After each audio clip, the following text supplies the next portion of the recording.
নমস্কার বন্ধুরা, test best রেসিপিতে সবাইকে স্বাগত। আজকে শেয়ার করব সম্পূর্ণ নিরামিষভাবে তৈরি চানা পনির মশলা। রুটি লুচি পরোটার সাথে খেতে তো ভীষণ ভালো লাগে, আর তাছাড়া বাড়িতে ছোটোখাটো কোনো অনুষ্ঠানেও খুব সহজেই কিন্তু আপনারা এইভাবে বানিয়ে নিতে পারেন। তাহলে চলুন রেসিপিটা শেয়ার করা যাক। চানা পনির বানানোর জন্য এখানে আমি কাবুলি চানা ভিজিয়ে রেখেছিলাম। মোটামুটি 5-6 ঘন্টা আমি এখানে উষ্ণ গরম জলে কাবুলি চানাগুলোকে ভিজিয়ে রেখেছি, তাতে করে কিন্তু চানাগুলো খুব তাড়াতাড়ি ভিজে যায়। এবার এই ভিজিয়ে নেওয়া চানাগুলোকে প্রেসার কুকারে সেদ্ধ হওয়ার জন্য নিয়ে নিচ্ছি। দিয়ে দেব পরিমাণ মতন জল, আর জলটা এমনভাবে দেব যাতে চানাগুলো পুরোপুরি জলের তলায় এরকম ডুবে থাকে। সামান্য করে লবণ আর 1 চিমটি খাবার সোডা দেব, আর তার সাথে দিয়ে দেব একটা ছোট এলাচ আর ছোট 1 টুকরো দারচিনি। এবার প্রেসার কুকারের ঢাকাটাকে বন্ধ করে মাঝারি আঁচে রেখে 2 থেকে 3টে সিটি দিয়ে চানাটাকে সেদ্ধ করে নেব। তবে পুরোপুরি চানার কোয়ালিটির ওপর নির্ভর করবে চানাটা কটা সিটিতে ভালোভাবে সেদ্ধ হবে। আমি এখানে মাঝারি আঁচে রেখে 3টে সিটি দিয়ে চানাটাকে সেদ্ধ করে নিয়েছি।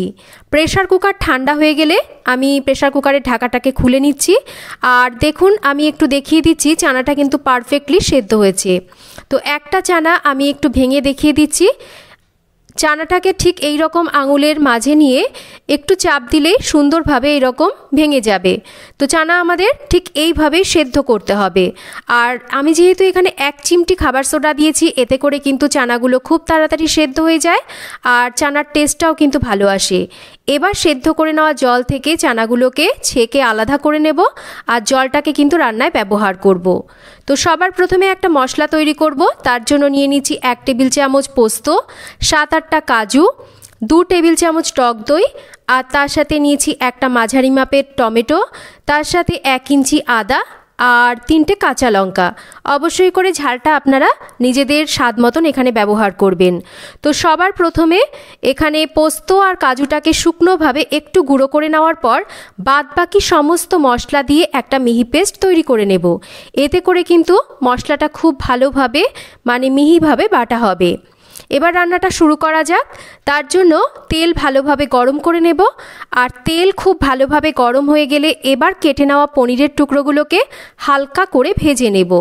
তবে পনির ভাজা করতে গেলে কড়াইটাকে খুব ভালো করে গরম করে নিয়ে তারপর তেল যেন ভালো করে গরম হয়, তবে কিন্তু পনির কড়াইতে দিলে পনির সুন্দরভাবে এই রকম ভাজা হবে। আর নতুবা পনির কিন্তু তেলের মধ্যে দেওয়ার সাথে সাথেই কড়াইয়ের গায়ে আটকে যায়, পনিরগুলো ভেঙে যেতে পারে। এবার পনিরগুলোকে আমি হালকা লাল করে ভেজে তুলে নিচ্ছি। ফোড়নে দেব একটা তেজপাতা, শুকনো লঙ্কা আর সামান্য করে একটু গোটা গরম মশলা। তো এবার কয়েক সেকেন্ড ফোড়নটাকে ভেজে নিতে হবে।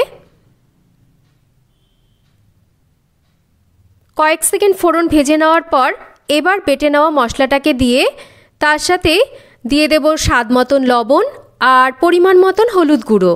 তবে অবশ্যই করে কিন্তু লবণটা এই সময় একটু কম দেব, যেহেতু ছোলা সেদ্ধর সময় লবণ দিয়েছি আর ছোলা সেদ্ধ জলটা রান্নায় ব্যবহার করব। তাই পরে চেখে নিয়ে যদি লবণ প্রয়োজন হয় তবেই কিন্তু লবণটাকে দেবেন। তো খুব ভালোভাবে এবার মশলাটাকে কষিয়ে নিতে হবে, আর মশলাটাকে কিন্তু অনবরত নাড়তে হবে, যেহেতু এখানে কাজু আছে, পোস্ত আছে, নতুবা মশলাটা নিচে থেকে ধরে যেতে পারে। তাই মশলাটাকে ভালোভাবে নেড়ে কিন্তু মশলাটাকে কষাতে হবে। মোটামুটি মশলাটা একটু কষানো হলে এখানে কালারের জন্য কাশ্মীরি লঙ্কার গুঁড়ো, সামান্য করে একটু জিরের গুঁড়ো আর ধনের গুঁড়ো আর স্বাদ মতন মিষ্টি দিয়ে ভালোভাবে মশলাটাকে এবার কষাবো। তবে মিষ্টি কিন্তু অবশ্যই করে একটু এই রান্নাতে ব্যবহার করবেন, তাতে কিন্তু রান্নার স্বাদটা বাড়বে। তো খুব ভালোভাবে মশলাটাকে কষাতে হবে যতক্ষণ না মশলা থেকে এই রকম তেল ছাড়বে। আর মশলা ভালোভাবে না কষানো হলে কিন্তু এই রান্নার স্বাদটা একদমই ভালো আসবে না। তাই অবশ্যই করে মশলাটাকে খুব ভালো করে কষিয়ে নেওয়ার পর এবার সেদ্ধ করে জল থেকে ছেঁকে নেওয়া ছোলাগুলোকে দিয়ে মশলার সাথে একটু ভালোভাবে কষিয়ে নিচ্ছি।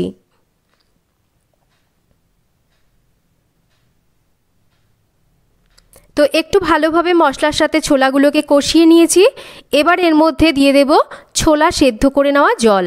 যদি মনে হয় যে জলটা একটু আপনাদের কম মনে হচ্ছে তাহলে আলাদা করে একটু জল গরম করে নিয়ে এখানে কিন্তু ব্যবহার করবেন। তো ঝোলটা ফুটতে শুরু করলে এবার ভেজে নেওয়া পনিরগুলোকে দিয়ে ভালো করে মিশিয়ে নিয়ে মাঝারি আঁচে রেখে 5 থেকে 6 মিনিট রান্না করে নেব। এখানে কিন্তু কোনো কিছু সেদ্ধ হতে বাকি নেই, তাই 5-6 মিনিট মাঝারি আঁচে রেখে একটু ভালো করে রান্না করে নিলেই কিন্তু আমাদের এই রেসিপি প্রায় তৈরি হয়ে আসবে। তো এই রকম একটু ঝোল থাকা অবস্থায় কিন্তু এটাকে নাবাতে হবে, যেহেতু এখানে পোস্ত আছে, কাজু আছে, না হলে এটা কিন্তু ঠান্ডা হলে ঝোলটা বসে যায়। তো নাবানোর আগে সামান্য করে একটু ঘি দিচ্ছি আর দিয়ে দিচ্ছি বাজারের কেনা যে চানা মশলা, সেই চানা মশলা অল্প করে একটু, এতে কিন্তু দারুণ সুন্দর একটা ফ্লেভার আসে। তো ভালো করে নাড়াচাড়া করে মিশিয়ে নেব আর গ্যাসের ফ্লেম বন্ধ করে দেব। ব্যাস তৈরি হয়ে গেল দারুণ স্বাদের এই নিরামিষ চানা পনির মশলা। একবার এইভাবে বাড়িতে বানিয়ে দেখুন, আশা করি রেসিপিটা আপনাদের ভালো লাগবে। আর রেসিপি ভালো লাগলে বরাবরের মতন লাইক, শেয়ার, কমেন্ট করতে ভুলবেন না। আর চ্যানেল সাবস্ক্রাইব করা না থাকলে চ্যানেলটাকে সাবস্ক্রাইব করবেন। সবাই ভালো থাকবেন, আবার ফিরে আসবো নতুন কোনো রেসিপি নিয়ে।